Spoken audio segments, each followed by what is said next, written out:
Hey guys, my name's Jose, and this is another episode of Buy or Pass. In this series, I will look at the financial documents of a company and decide if I had money, would I buy or would I pass? Before we start, don't forget to subscribe to get info on new episodes and other videos. So let's begin. So, like always, I'm going to use a website known as lazyfa.com, which allows me to see all this data in easy visual form. Today, we're going to take a look at Costco. Ticker cost. So, like always, we're going to start off with the income statement. In the income statement, we're going to see the revenue, cost of revenue, gross profit, net income. So, the revenue, we're going to look at the annual data, and from 17 to 18, revenue increased from 129 billion to 141 billion. A little close to 10%, maybe about 8 to 9% increase in revenue. We'll see actual percentage in a bit, but it's good to know revenue is increasing. Unfortunately, cost for that revenue is also increasing. It's increasing. It increased from 111 billion last year to 123 billion. So that's definitely over 10%. So for last year to this year, it does seem like cost of revenue increase percentage wise is increasing a lot more than percentage wise of revenue to from 17 to 18. We're going to take a look at the gross profit. Gross profit increased by about $1 billion last year. 17 was $17 billion. In 18, it was 18.4 billion. I'm guessing 19 will be 19 point something billion. But yes, it's good to see gross of profit has increased by a nice percentage wise. I want to say about 5% about. Then the other thing we want to take a look at in the income sheet is the net income. So this is all the money it's collected after everyone's been paid. And it's good to see we have a positive net income of $3.13 billion for 2018. Where in 2017 it was only 2.6 billion. So net income increased by about 500 million, which is a nice percentage wise. It's about 20% it increased. Net income has increased by a good amount, and that's good to see. Let's take a look at Lazy FA. Also has another form for us to see the same information, just in different graphs. Here we can see revenue versus cost of revenue. Revenue has always been on top. It's always making this company has been making money for a long time compared to its cost of revenue. As we can see, gross profit is increasing each year. Good to see. Like mentioned before, revenue versus revenue growth. Looking at charts from all the way to 2010, cost of revenue and revenue growth percentage wise has always been close to 1%. So for example, in 2010, revenue grew 9%, cost of revenue grew 9%. 2011 14% to 14.3%, and from right now revenue growth 2018 is 9.73% revenue growth to about 10% cost of revenue growth.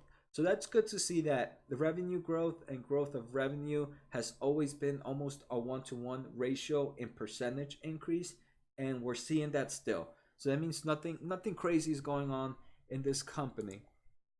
Let's see if there's anything else we can take a look at.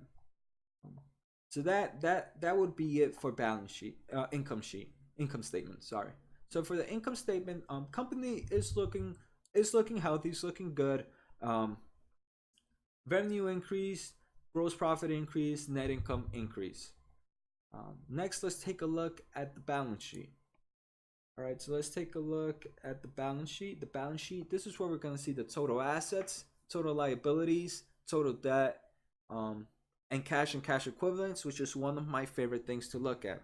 All right, so total assets, again, ever from 16, 17, 18, since 2008, it has been increasing its assets.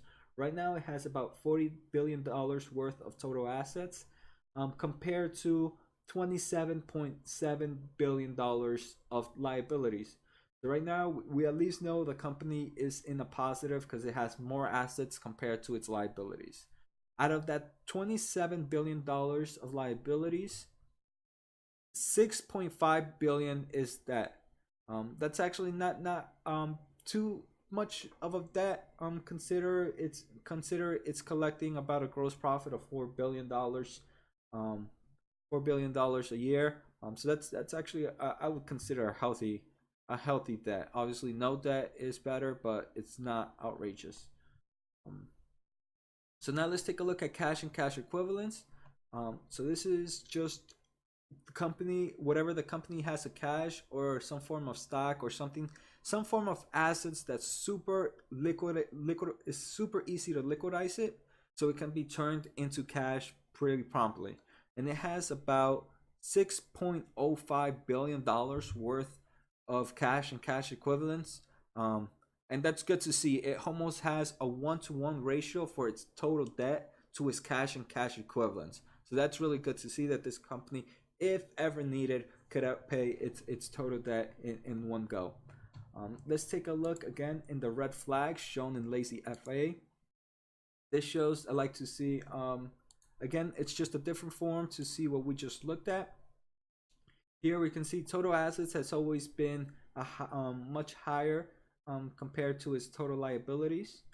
The shareholder equity has maintained a healthy above between $9 billion to $12 billion. Right now it's one of its highest, 12.8. Let me just take a look at a line graph in there. It's pretty cynical. All right. Sorry, I want to look at annual and back to bar. So assets versus liability growth. This year, its total assets grew about 12%, where its liability growth grew only 9%. So assets increased over time, increased higher percentage-wise compared to liabilities, which is good, opposed to last year where liability increased by 21%. So at least it's not increasing that high. Sadly, they're not decreasing it, which is something I would like to see. So now let's see the asset distributions. Let's see how this company is assets distributed. As we can see, majority of its assets, about 20 billion of that $50 billion, is property, plant, and equipment. Inventory is the next big chunk, which is about 27% of the business, 28% of its assets, and it's about $11 billion. All the other ones, I don't really care much about. I really want to see inventory, so let's hide out everything except inventory. I just want to make sure that inventory is not going up dramatically over time. So one thing to know is Costco is a store, right? So the more stores it opens, the more inventory it has, right? If it compared, let's say it has one store, 2 stores, you would have almost double the inventory. So for inventories to be increasing, it's not completely a bad thing, because it means more stores are opening up, which means right, it has more inventory. If more stores are not opening up, then and we're seeing an inventory increase, then that definitely would give me some form of red flag, just because they're having too much things and they're not pushing it out enough. Inventory is increasing. It increased from 9.8 billion last year to about 11.4 billion this year. So that's over 10% increase. Maybe about 11% increase in inventory. For that reason, I don't know right now how many stores it has opened up throughout the past year. If a nice amount have opened up, I would think that that's a nice acceptable number. But to have it increase about 10%, it means to me they have too much product right now. They should try to sell some off. Now let's look at the liability distribution. In here, we can see most of its liabilities is based on payables. Right, Costco probably has a lot of employees and a lot of people, a lot of companies to pay or its inventory. So that makes sense that payables is one of his highest liabilities. The next, I wanted to look at non-current debt and current debt. Um, it is great to see this. This is actually one of the first times I've seen this in a company. Uh, its current debt is zero. It has 0% of its debt is of its current debt. So for those that don't know, current debt is debt that needs to be paid off within the next year. So this is things that they need to pay off pretty quickly. This company has $0 in current debt. So that's definitely a good thing to see. Non-current debt is loans that they need to pay out in greater time than a year. And right now it's about $6.5 billion, and we saw its cash and cash equivalents. If for some reason this company needs to pay out its current debt, then it has more than enough money to do that, while also collecting enough money to for payable and still collecting a positive net profit. So that's it's definitely good to see. Um, so right now, based on the balance sheet, I'm kind of in the middle. I'm not 100% sure yet if this would be considered a buy or a pass. It definitely has money. That's good to see. It's increasing its total assets. But what we'll see later on. Let's take a look at one more sheet, which is the cash flow statement.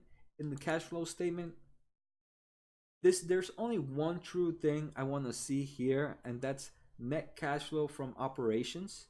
Um, and it has a positive net cash flow. So this means it's collecting positive cash flow from its everyday use. So that's about a $5.7 billion of net cash flow, which is good to see. So the company from its everyday activities is producing money. Um,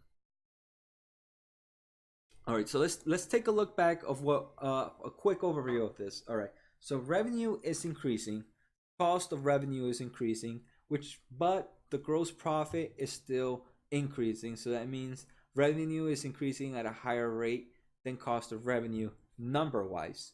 Percentage wise, revenue and cost of revenue are still about a 1-to-1 percentage growth increase, which is good to see. It means nothing outrageous is happening. Finally, net income. Net income has increased about a $3.3 billion worth of net income. So based on the income statement, this is looking good. So it's looking like a pass, like a buy. Next, we have the balance sheet. All right, balance sheets. We saw total assets is increasing, total liabilities is increasing, total debt has plateaued, but its cash and cash equivalents has increased. And good thing to know is the current debt, the total debt, 0% of the total debt. The total debt, current debt is 0% of its total debt. So this company has no debt to pay in the next year, which is good. The full $6 billion of debt it has is all non-current debt, which if it needs, it can actually pay it all off with cash and cash equivalents. So looking at the balance sheet, this again is looking like a buy. Finally, the final thing is cash flow statement. This company is collecting about it has a positive cash flow of 5.7 billion. So each year it has positive money coming in to it. So based on all those informations that we just talked, I would consider Costco a buy. And if I had money, I would definitely buy Costco. I hope you guys enjoyed the episode. Like I mentioned, Lazy FA makes it so easy to look at all the information, which makes these episodes go pretty fast. I'm curious, would you buy or pass on Costco? Also, again, don't forget to subscribe and post in the comments. I'll answer any questions you guys might have. Have a good night and see you next time.